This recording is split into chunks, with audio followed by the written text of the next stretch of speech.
Sin ciencia no hay mañana. Esto es Crónicas del Futuro. Todo empezó con un vehículo que funcionaba a vapor. En 1769, Nicolas Joseph Cugnot presentó un enorme triciclo autopropulsado con caldera. Era lento, tosco y difícil de manejar, pero marcó el inicio de la movilidad autónoma. Más de un siglo después, en 1885, Carl Benz creó el primer automóvil con motor de combustión interna. Aquella máquina, llamada Patent Motorwagen, dio comienzo a una revolución que transformaría el mundo.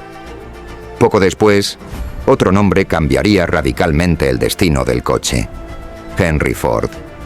En 1908, Ford presentó el modelo T, un vehículo robusto, sencillo y relativamente barato. Pero su verdadero impacto llegó en 1913, cuando introdujo la producción en cadena en sus fábricas. Esta innovación permitió reducir el tiempo de fabricación de un coche de 12 horas a solo 90 minutos. La consecuencia fue inmediata. El coche dejó de ser un lujo para las élites y se convirtió en un producto de masas. Cambió las ciudades, dio lugar a los suburbios, impulsó la creación de carreteras y transformó la economía global. La producción en cadena no solo revolucionó la industria del automóvil, sino que sentó las bases del capitalismo moderno, generando millones de empleos y cambiando para siempre la relación entre trabajo, tiempo y consumo. A lo largo del siglo XX, el automóvil no solo fue un invento mecánico, se convirtió en símbolo de progreso, libertad, estatus y también en fuente de desigualdades, contaminación y conflictos globales. Pasamos de los primeros modelos de lujo a los utilitarios de posguerra, de los muscle cars de los 70 a los compactos de los 90 y a los coches diésel de principios del siglo XXI, seguido de los coches híbridos y eléctricos actuales. Hoy estamos en una nueva encrucijada. En plena transición energética, digital y urbana, nos preguntamos: ¿qué será realmente el coche del futuro? Durante más de 130 años, los motores de combustión interna han dominado la movilidad terrestre. Su principio es sencillo. Se quema una mezcla de aire y combustible en un cilindro cerrado, liberando una explosión controlada que empuja un pistón y mueve el coche. Este tipo de tecnología se perfeccionó durante el siglo XX, desde los motores atmosféricos iniciales hasta los turboalimentados, pasando por la inyección electrónica y los catalizadores. Pero su verdadero impulso no fue técnico, sino económico. La producción en cadena, iniciada por Henry Ford con el modelo T, permitió fabricar coches más baratos y accesibles para millones de personas. Así, el coche pasó de ser un lujo aristocrático a un producto de masas. Pero también se convirtió en una fuente masiva de emisiones de CO2, partículas y óxidos de nitrógeno. A medida que el planeta se llenaba de coches, el aire de las ciudades se volvía irrespirable y el clima empezaba a cambiar. Hoy, aunque aún representan una parte importante del parque automovilístico, los coches térmicos están viviendo sus últimos años. Muchos países ya han anunciado su fin de venta a partir de 2030 o 2035. Su legado es innegable, pero su era está terminando. Los coches eléctricos no son una invención reciente. A principios del siglo XX, eran incluso más populares que los de gasolina. Eran limpios, silenciosos y fáciles de conducir. Pero tenían un problema: su escasa autonomía. Y cuando llegó la producción masiva de gasolina, los motores térmicos ganaron la batalla durante más de un siglo. Hoy, los eléctricos están de vuelta. Gracias a las baterías de iones de litio, a la mejora de la electrónica y a la digitalización de los sistemas de propulsión, los eléctricos no solo compiten. En muchos aspectos, superan a los coches tradicionales.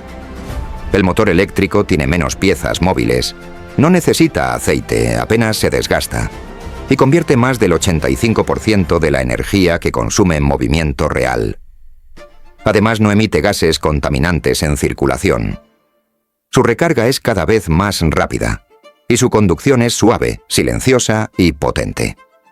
Tesla fue la primera gran revolución, pero no está sola. BYD, líder mundial de eléctricos en China.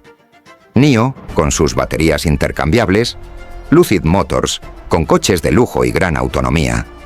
Rivian, especializada en pickups y SUV eléctricos. MG, que ha renacido como marca de eléctricos accesibles con fuerte presencia en Europa. Y por supuesto, los gigantes tradicionales como Volkswagen, Renault, Peugeot, Hyundai, Ford y Mercedes-Benz. Todos ellos ya tienen estrategias 100% eléctricas. Pero este auge también plantea nuevos retos. Uno de los más importantes es el reciclaje de baterías. Las baterías de litio contienen metales como cobalto, níquel o manganeso, difíciles de extraer y altamente contaminantes si no se gestionan bien. Además, pueden ser peligrosas si se desechan sin control. Hoy existen tecnologías emergentes para recuperar hasta el 95% de los materiales de una batería usada. Empresas como Li-Cycle, Redwood Materials y consorcios europeos están creando plantas de reciclaje a gran escala. Pero aún falta regulación global, trazabilidad y sistemas eficientes para recolectarlas al final de su vida útil. El coche eléctrico ha vuelto para quedarse. Pero si queremos que sea realmente sostenible, debemos cerrar el ciclo de vida de sus baterías, desde la extracción hasta el reciclaje. El coche eléctrico es solo el principio. La revolución real será qué tipo de energía usará el coche del futuro. Y aquí surgen varias alternativas, cada una con ventajas, retos y aplicaciones distintas. Las baterías de estado sólido prometen ser el siguiente gran salto. A diferencia de las actuales, que usan electrolitos líquidos, las de estado sólido emplean materiales sólidos que son más estables y no inflamables. Esto se traduce en baterías más ligeras, con mayor densidad energética y capaces de cargarse en menos de 10 minutos. Aunque aún están en fase de desarrollo, empresas como Toyota, QuantumScape y Samsung SDI trabajan para que lleguen al mercado antes de 2030. Otra gran promesa es el hidrógeno, que no se quema sino que se convierte en electricidad mediante una pila de combustible. El hidrógeno es el elemento más abundante del universo, y su única emisión en este proceso es vapor de agua. Cargar un coche de hidrógeno lleva apenas 5 minutos, y la autonomía es comparable a la de los diésel. El Toyota Mirai y el Hyundai Nexo ya los utilizan. Sin embargo, producir hidrógeno verde sigue siendo caro, y la infraestructura global es todavía muy escasa. Además, los llamados e-fuels o combustibles sintéticos, que capturan CO2 del aire y lo transforman en combustibles líquidos usando electricidad, podrían permitir que los coches de combustión actuales funcionen sin emisiones netas. Marcas como Porsche o Repsol están invirtiendo en este tipo de carburantes. Por último, algunos fabricantes exploran vehículos con paneles solares integrados, capaces de generar parte de la energía necesaria para circular. No son aún autosuficientes, pero podrían reducir la dependencia de la red eléctrica. Lo que está claro es que el coche del futuro no tendrá una única fuente de energía.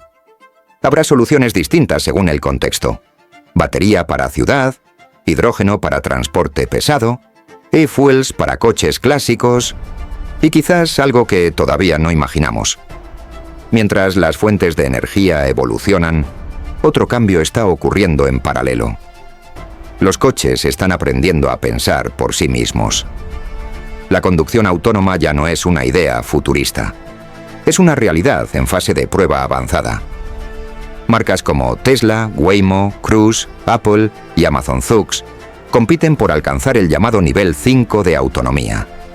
Vehículos que no requieren volante, pedales ni intervención humana. Los actuales modelos más avanzados, como el Tesla con su sistema Autopilot o los Mercedes EQS con Drive Pilot, ya alcanzan el nivel 2 y 3. Pueden mantener el carril, frenar, girar y circular por autopista sin intervención constante del conductor. Pero lo más interesante está ocurriendo en el transporte de mercancías. El Tesla Semi ya circula sin conductor en pruebas, y en Suecia, Volvo ha implementado camiones autónomos en puertos logísticos. Estas máquinas usan sensores, LiDAR, cámaras 360 grados, radar y GPS para orientarse y tomar decisiones en tiempo real.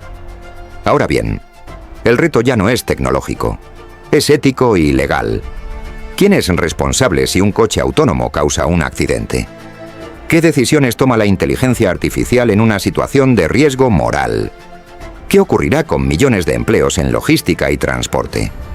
La conducción autónoma no solo cambiará nuestras carreteras, cambiará nuestras leyes, nuestra economía y la forma en que entendemos la responsabilidad y el control. ¿Y si el coche del mañana no circula por el suelo, sino por el aire? Lo que parecía ciencia ficción ya está tomando forma con los eVTOL, vehículos eléctricos de despegue y aterrizaje vertical. Empresas como Lilium, Volocopter, Joby Aviation, Jetson One y E-Hang están desarrollando prototipos que vuelan, con el objetivo de crear redes de taxis aéreos urbanos. Estos aparatos pueden alcanzar velocidades de hasta 300 km por hora y están diseñados para funcionar como un híbrido entre dron, helicóptero y coche eléctrico. Ya se han realizado vuelos tripulados en ciudades como Dubái, Singapur y París. Los retos aún son enormes. Regulación, gestión del tráfico aéreo urbano, infraestructura de recarga, coste, ruido. Pero la industria avanza rápido. Y según estimaciones del World Economic Forum, podríamos ver más de 160.000 eVTOL operando en el mundo antes de 2040. El coche del futuro será solo una pieza más en un ecosistema urbano inteligente. Las ciudades inteligentes están diseñadas para reducir emisiones, mejorar la movilidad y optimizar el uso de recursos.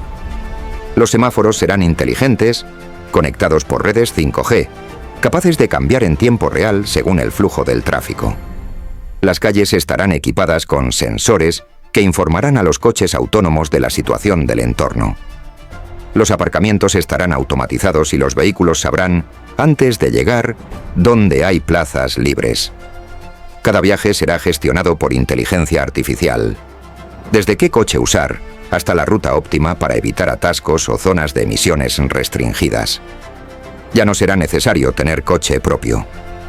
Muchos accederán a vehículos por suscripción, como quien hoy paga por Netflix o Spotify. La ciudad del futuro no estará llena de coches, sino de datos. Y gracias a eso, respirará mejor. Y si miramos aún más lejos, ¿seguirá existiendo el coche? El proyecto Hyperloop propone cápsulas que viajan a más de 1000 km por hora en tubos al vacío, conectando ciudades como si fueran estaciones de metro. Ya hay pruebas en Emiratos Árabes, Estados Unidos y Europa.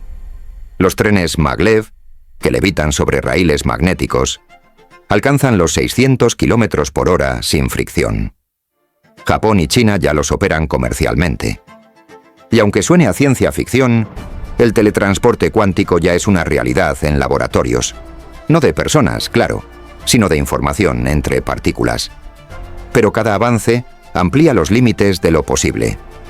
Quizás en unas décadas moverse implique algo radicalmente distinto. Quizás el coche no evolucione más, porque desaparezca, porque el futuro no se predice, el futuro se diseña. Dale like y suscríbete para no perderte el siguiente episodio de Crónicas del Futuro.